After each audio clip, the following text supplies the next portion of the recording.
Imagine this, your toddler clinging to your leg, tears in their eyes, and you're about to leave for work or even just the grocery store. Heartbreaking, right? Well, here's a fact you might not know. Nearly 90% of toddlers experience separation anxiety at some point. But here's the thing, it doesn't have to be this way. You can help your child get through it, and I'm going to show you how. Now, before we dive in, let me tell you something important. You can't just ignore separation anxiety and hope it goes away. It's a real emotional struggle for toddlers, and how you handle it can set the stage for their emotional development.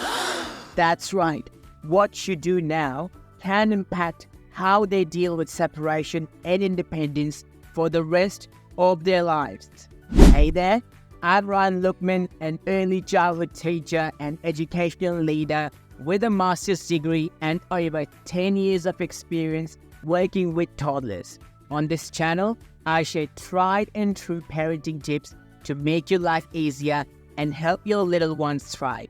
If that sounds good to you, stick around, because today I'm going to share with you 3 must-know tips that will help you ease that anxiety and ultimately make separation less stressful for both you and your toddler. And trust me, the 3rd tip will blow your mind, and it's one that most parents overlook. So why do toddlers have separation anxiety in the first place?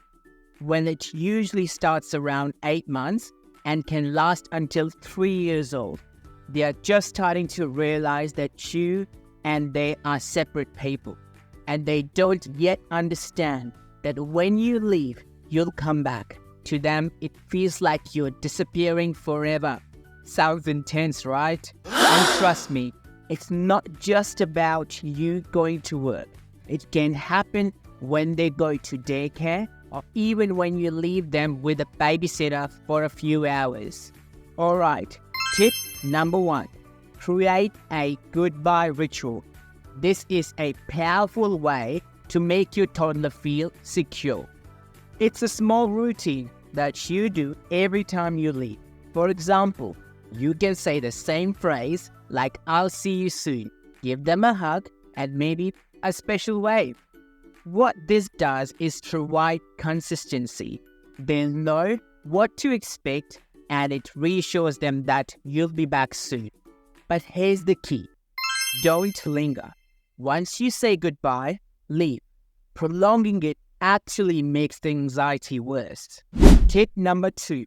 Practice short separations. I know it sounds counterintuitive, but the more your toddler experiences short, successful separations, the more confident they'll become. Start leaving them in a room for just a minute, then gradually increase the time. Make sure they know that you'll be back, and when you return, show them you're calm and happy. This builds trust and teaches them that separations are temporary. But don't forget, consistency is the key. Now here's tip number 3, the big one. This tip can make all the difference. You need to create positive associations with separations. What does this mean? Basically, you make the time when you're away enjoyable for them. One way to do this is by leaving them with something they love, like a favorite toy, or planning something fun for them to do while you're gone. Over time, they'll start to associate separations with positive experiences rather than fear and anxiety. And here's a pro tip. Leave something behind that reminds them of you, like a scarf or a small object.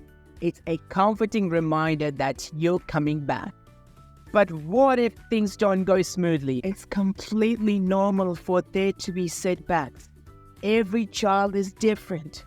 One day might be great, and the next day your toddler may cry again when you leave. Don't panic. It's important to stay consistent and calm.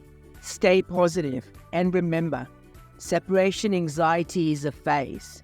With these strategies, you'll get through it.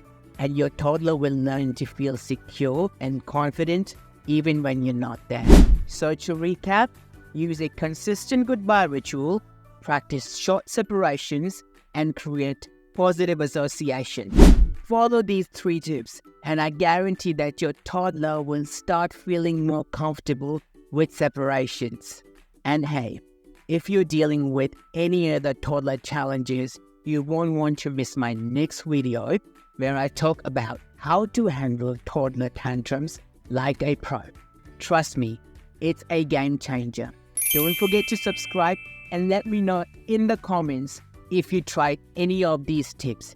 I'd love to hear from you.